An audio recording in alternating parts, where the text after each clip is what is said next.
Assalamualaikum warahmatullahi wabarakatuh. Hai teman-teman, apa kabar kalian hari ini? Kami dari tim Bahan Alam. Hari ini kita akan melakukan tutorial praktikum IATO, isolasi analisa tumbuhan obat. Nah, praktikum kali ini kita akan mengisolasi dari biji pala yang nantinya kita akan mendapatkan lemak dan asam lemaknya. Nah, alat dan bahan yang akan kita gunakan yaitu yang pertama adalah rangkaian alat reflux ya. Nanti kita akan rangkai, kemudian ada corong, ada gelas ukur, kemudian ada kloroform, ada serbuk pala, kemudian ada kalsium klorida. Nah, nanti untuk penjelasannya akan disampaikan oleh Umami. Assalamualaikum warahmatullahi wabarakatuh. Selamat siang adik-adik semua. Jadi untuk pertemuan yang terakhir ya, sepertinya untuk lemak, kita akan melakukan isolasi lemak dari buah pala. Lemak ini berbeda dengan minyak atsiri ya, terutama terkait bisa dari struktur kimia ataupun dari pembentukannya. Nah, kalau kita mau melakukan isolasi, itu kita lihat dulu sifat kelarutan dari lemak. Ini nanti akan berpengaruh pada pelarut yang akan kita gunakan dan juga metode yang digunakan. Lemak ini merupakan ester asam lemak dengan alkohol. Bisa rantainya pendek, bisa juga rantainya panjang. Untuk yang lemak dari biji pala, ya, salah satu sifatnya dia bisa dilakukan saponifikasi. Nah, saponifikasi ini nanti tujuannya untuk mendapatkan asam lemak. Lemak yang ada di buah pala ini semuanya adalah myristin, dimana dia sifatnya itu larut dalam larut organik, terutama apa? Dalam kloroform. Ya. Nah, dengan penggunaan pelarut kloroform, maka kita isolasinya itu metode yang digunakan bagaimana? Tidak boleh dengan pemanasan langsung, ya. Atau tidak boleh juga dengan metode misalnya infus tekok, ya, karena kedua metode itu kan menggunakan air. Bagaimana halnya dengan soklat? Bisa saja dengan soklat ya, tapi di sini kita akan melakukan isolasi trimyristin ini dengan metode reflux. Apa keuntungan dari reflux? Ya, reflux itu isolasi, salah satu metode ya, salah satu metode dengan menggunakan pelarut berdasarkan titik dikeh dari pelarut yang kita gunakan. Jadi metode ekstraksi. Nah, kloroform itu titik dikehnya rendah. Jadi kita nanti untuk pemanasannya harus dengan water bath. Ya, keuntungan yang lain dengan metode reflux ini kita bisa melakukan juga tidak hanya sekali dua kali ya, dalam waktu yang singkat, lebih singkat daripada soklat. Nanti bisa kita ulangi. Tapi untuk yang isolasi trimyristin kita melakukannya hanya sekali. Jadi serbuk nanti kita masukkan, ini pala yang sudah dilakukan penyerbukan ya. Tentu adik-adik dulu waktu di fitokimia udah tahu mengapa pala ini harus dilakukan penyerbukan. Jadi bukan rajangan langsung masuk ya, tapi harus dalam bentuk serbuk. Nah, salah satu keuntungan juga bahwa serbuk simplisia kalau kita lakukan dengan reflux dia bisa kontak langsung dengan cairan penyari ya, artinya dia merata nanti untuk cairan penyari masuk ke dalam cairan penyarinya merata. Oke, kita masukkan, nanti ditambahkan dengan kloroform ya, kita lakukan isolasi selama 90 menit ya. Nah, untuk yang pertama kita masukkan serbuk palanya dulu ya teman-teman ya. Kita masukkan serbuk pala.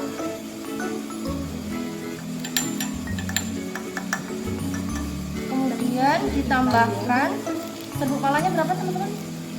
20 gram. Jadi sudah ditimbang ya. Timbang 20 gram. Kemudian nanti menggunakan pelarut kloroformnya sebanyak 100 ml. Kita lakukan isolasi selama 90 menit. 90 menit itu dihitungnya mulai pelarut kloroform mendidih ya. Jadi bukan dihitungnya itu pada saat serbuk dimasukkan terus belum ada proses ekstraksi, jangan ya. Tapi dihitungnya ya mulai nanti pelarut itu mendidih. Dan dijaga untuk mendidihnya itu stabil, jangan terlalu panas juga. Soalnya kalau terlalu panas bagaimana? nanti di kondensornya itu banyak gelembung-gelembung. Jadi harus stabil ya suhunya. Oke, kita pasangkan alat kondensornya. Perhatikan ya untuk air masuk dan air keluar dari kerangnya ya, jadi jangan sampai terbalik. Jadi air masuk dari keran ya, dari keran ini masuk ke bagian bawah, ujung bagian bawah. Kemudian air keluar ini dari ujung bagian atas. Nah, fungsi kondensor apa Bu Mami? Fungsi kondensor itu untuk mengkondensasikan pelarut ini kan menguap ya, dengan adanya pemanasan menguap, kemudian dia akan tertangkap oleh kondensor. Jadi nanti uapnya itu akan terkondensasikan kembali lagi ke dalam labu alas bulat. Jadi keuntungan untuk redlock ini apa? Volume dari pelarut itu akan konstan ya. Tidak boleh juga terlalu tinggi ya tadi ya untuk pemanasannya. Kalau terlalu tinggi nanti apa? Uapnya dari pelarut itu banyak yang ke atas, tapi nanti turunnya sedikit, pelarut bisa habis. Nah, ini air dinyalakan, kemudian kenapa kita tambahkan air panas dan juga adanya penangas air. Jadi karena kita menggunakan pelarutnya kloroform ya teman-teman ya. Jadi kalau pakai kloroform kita nggak boleh langsung menggunakan api. Jadi harus diberi penangas air terlebih dahulu. Dan kondisi airnya ini harus tetap mengalir selama proses berlangsung ya, jadi tidak boleh berhenti aliran airnya karena fungsi kondensor tadi sebagai pendingin.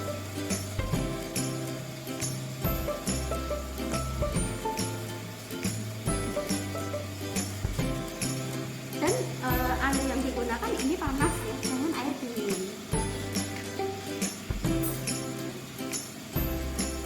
Instalasi lemak dengan minyak asiri beda ya, terkait dengan apa? Sifat-sifat fisikanya kimia beda ya. Kalau minyak asiri kan sifatnya mudah menguap, bisa kita lakukan dengan apa? Destilasi ya, tapi lemak tidak bisa kita lakukan dengan destilasi.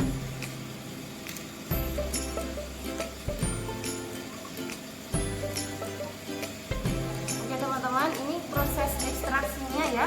Ini nanti proses ekstraksinya berlangsung selama 90 menit. Jadi nanti setelah 90 menit kita akan jelaskan lagi tahapan apa selanjutnya yang harus dilakukan.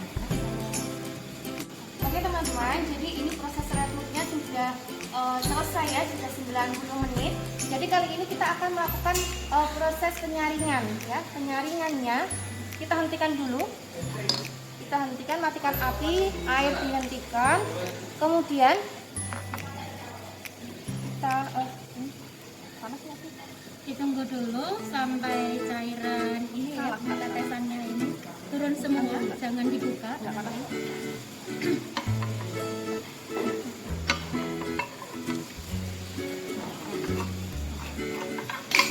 Untuk membuka kondensor, tunggu tetesan pelarut turun semua. Nah ini ya teman-teman ya, di sini tadi kan pelarut yang kita gunakan adalah kloroform. Nah kloroform tadi kan berwarna bening ya, jernih. Nah sekarang sudah berubah menjadi warna coklat. Ini tandanya berarti apa? Berarti proses ekstraksi sudah terjadi begitu. Jadi warnanya sudah berubah menjadi coklat. Nah kita tunggu dulu sampai keadaan dingin, baru kita salin.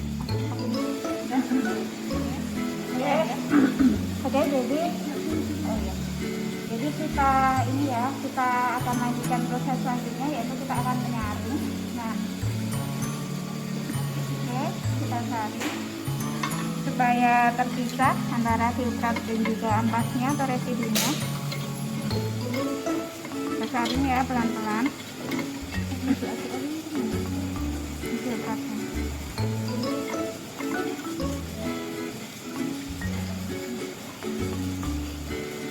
Ya, jadi fungsi penyaringan itu untuk memisahkan antara filtrat dan juga ampas atau residunya. Biarkan dia turun dulu.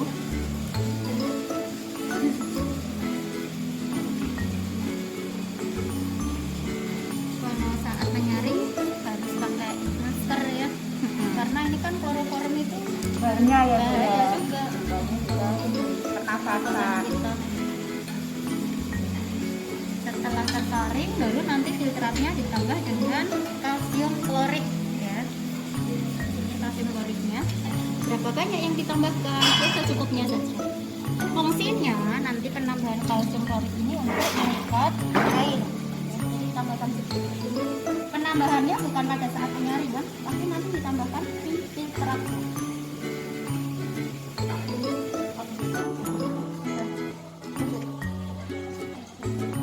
Oke, ini kita proses penyaringan sudah selesai ya. Ini residunya sudah terpisah. Ini residunya kita sisihkan. Nah, kemudian kita tambahkan CaCl2. ya, Secukupnya saja. ya saja. Tadi fungsinya sudah diterangkan. Terus setelah itu nanti kita diamkan ya sekitar 10 menit nggak apa-apa ya. Terus disaring. Setelah itu disaring. Kita anggap ini sudah 10 menit. Terus kita saring. Oke. Baik teman-teman, jadi ini tadi kan sudah ditambah CaCl2 ya. Jadi selama 10 menit kita diamkan dan kita aduk-aduk seperti ini. Selanjutnya kita saring kembali.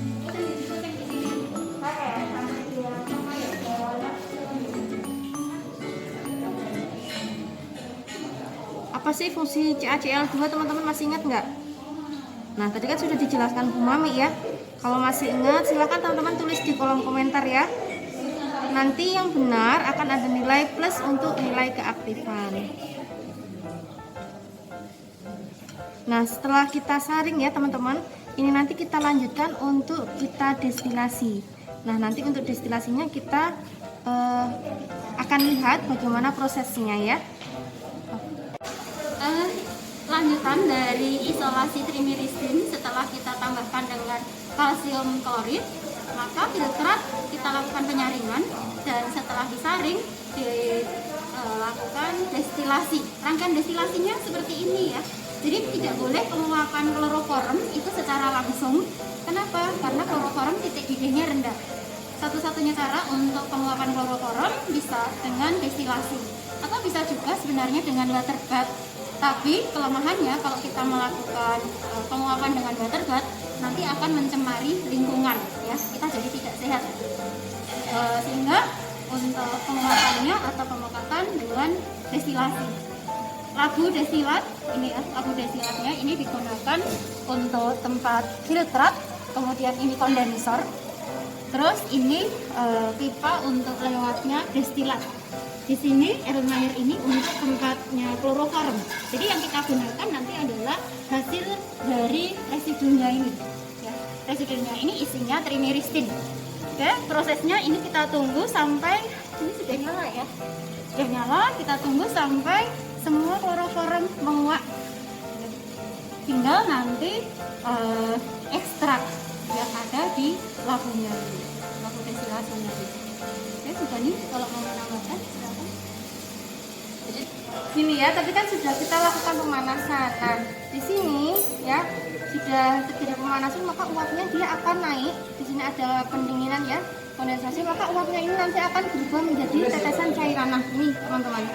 Jadi yang menetes ini adalah kloroform atau pelarutnya. Ya. Kenapa bisa kloroformnya? Karena titik didihnya lebih rendah. Jadi titik didih yang lebih rendah itu yang akan menguap terlebih dahulu. Nah, jadi yang akan kita pakai hanya residu. Jadi ini tidak kita pakai. Tahap terakhir isolasi trimiristin adalah destilasi, dan destilasi sudah kita lakukan ya tadi sampai kloroformnya menguap habis. Kemudian residu yang diperoleh ini dilepas dulu ya untuk rangkaian destilasinya. Bisikannya Fitri atau enggak. Residu yang kita peroleh ini sudah bebas dari kloroform. Kita tambahkan dengan aseton. Aseton ini penambahannya untuk pembentukan trimiristin.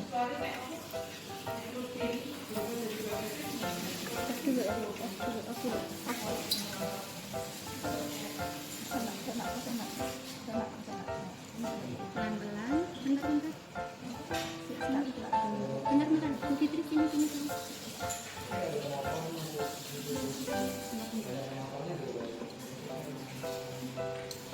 Nah, ini sehingga kloroform.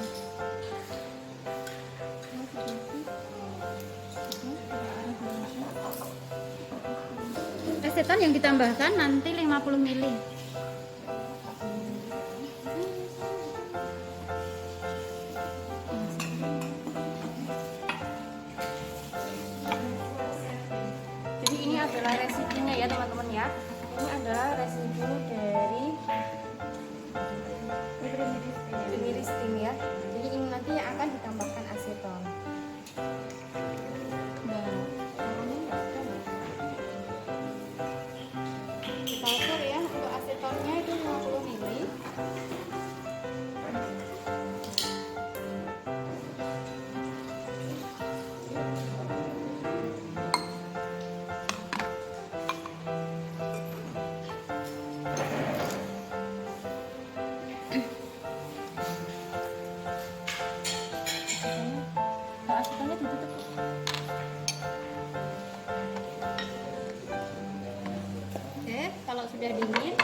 dimasukkan dalam es batu untuk mempercepat pembentukan creamy ristin.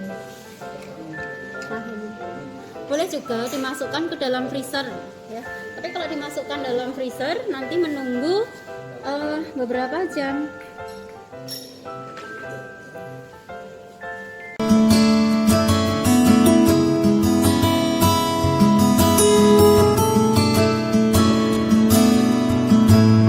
Audio Jungle.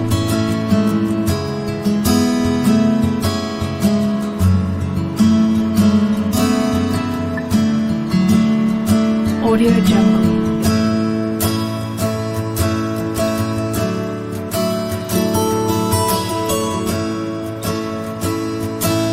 Audio Jungle.